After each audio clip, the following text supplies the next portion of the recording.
Hello and welcome to the Kristin Carrera podcast. I am Kristin. If you've been following along, thank you so much. And if you are new here, please make sure to hit that subscribe button, like, and follow along. I love to hear where you are on your journey, how you're feeling. Are you dabbling into carnivore or the lion diet, or have you been on this journey? What has it helped you with, and what have been your struggles? Because we always hear the success stories, but a lot of times people don't share their struggles. And that's what I'm here for. I'm here to share the ups, the downs, and the all in betweens. So let's talk today about day 20 of the Lion Diet Challenge. Send me all your good vibes because the light is at the end of the tunnel and I am wanting to quit every single day. I literally woke up today wanting to quit, drinking my water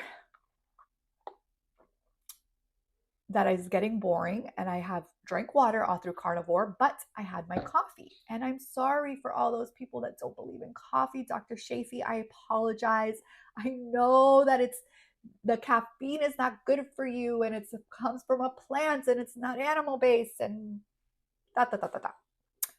However,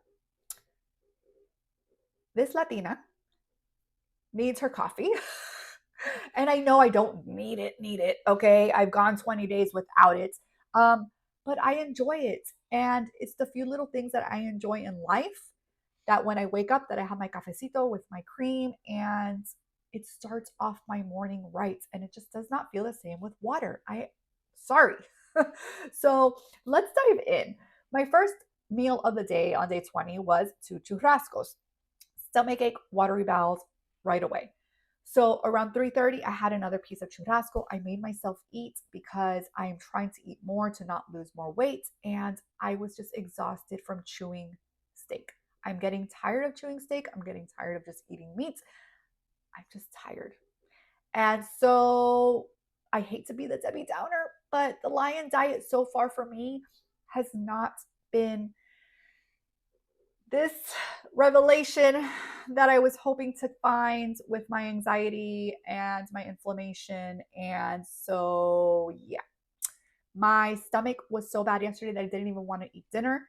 And then around 9 o'clock at night, earlier in the day, I had made carnita and homemade beef broth. So, like little chunks of meat.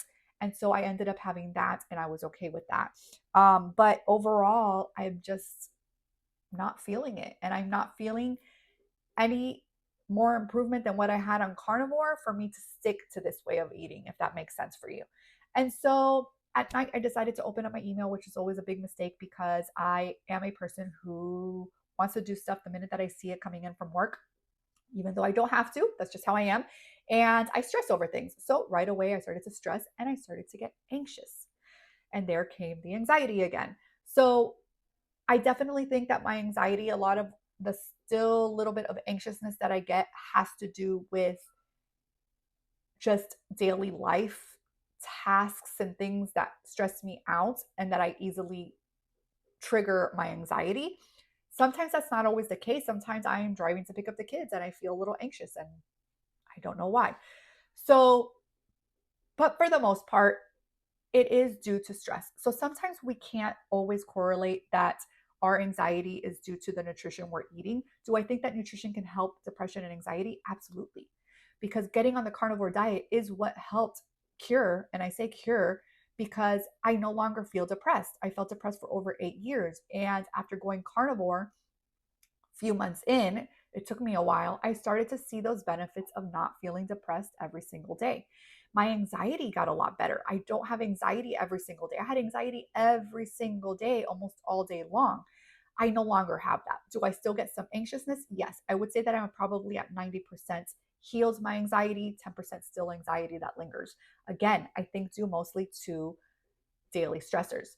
So, thinking about daily stressors and my anxiety, I decided to do a little research. You know me, things pop up and I want to find out more. So, I started to think about how I feel when I get stressed and when I get anxious. And usually during the day, if that happens before carnivore, during carnivore, whatever it was, I lose my appetite. If I am stressed or have anxiety, I lose my appetite and I don't want to eat anything. And I literally need to force myself to eat something because I can just go without eating. I just do not feel hungry. My appetite is completely suppressed. So going into that, I started to think about a lot of people that I know. I know so many people who have the opposite effect. More people have the opposite effect than what I have, which is I get stress and anxiety and my appetite becomes suppressed. And most people that I know, so you tell me how you feel and what happens to you when you're stressed or if you get anxiety, is that they tend to binge eat.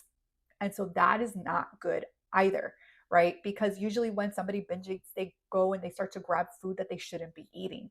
I would love to hear if you still feel like that when you're on a carnivore or lion diet. Like, do you still stress and have anxiety and want to binge eat, but you binge eat carnivore foods, which I guess is not as bad to do, or isn't as bad really, because obviously you're not binge eating all those processed junk ice cream, cookies, and all the junk food that you can eat when you would have normally binged, right?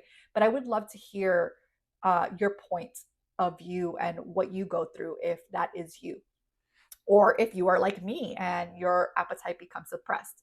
So I pulled up two research papers that I found online. I'll link those in my description, and we're gonna talk about that now. So in one of the researches, it showed that stress can impact eating behaviors in different ways, right? We just talked about that. Some binge eat, some suppresses their appetite. So for some people, stress leads to binge eating, which I already knew because I know so many people. I'm telling you, most of the people that I know binge eat, and they will tell me, I know that I'm on this diet, but I should have controlled myself, but it was just such a stressful week and I couldn't help myself. That is what I hear all the time. I couldn't help myself.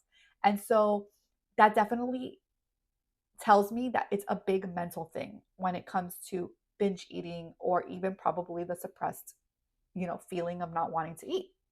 So the study found that women reported more emotional eating when they experienced a higher daily stress. And those with a history of significant life stress were even more likely to binge eat during stressful times. So this particular study was based off women. If you're a man, I would love to hear your thoughts on how you handle your stress and anxiety. And I will definitely look into more studies on men as well. Speaking out loud, I just noticed that it's really only based off women, which is funny because I didn't particularly look for women. I just looked for a study based off of emotional stress and anxiety, binge eating. But that is something to look at. Do women tend to binge eat more than men? I wonder if that's a thing. So that's something that I'm going to go down the rabbit hole now when I finish this podcast with you, and maybe we'll discuss that on the next one. And then on the other hand, there are individuals like me who experience the appetite suppression when stressed. Another study indicated that acute stress can actually reduce appetite. So in this study, healthy males, oh, here we go. In this study, there was males who underwent stress-inducing tasks reported lower appetite levels compared to when they were in a controlled condition. This suggests that while some people may reach for food as a comfort during stress, others may find it difficult to eat at all. And that is me. So obviously not just men and not just women in the binge eating, right? I don't know why these studies are just only women or just men, but it does indicate there are going to be people who daily high stress. So not even like lifetime stress, just daily stress is what causes people to either binge eat or have their appetite suppressed.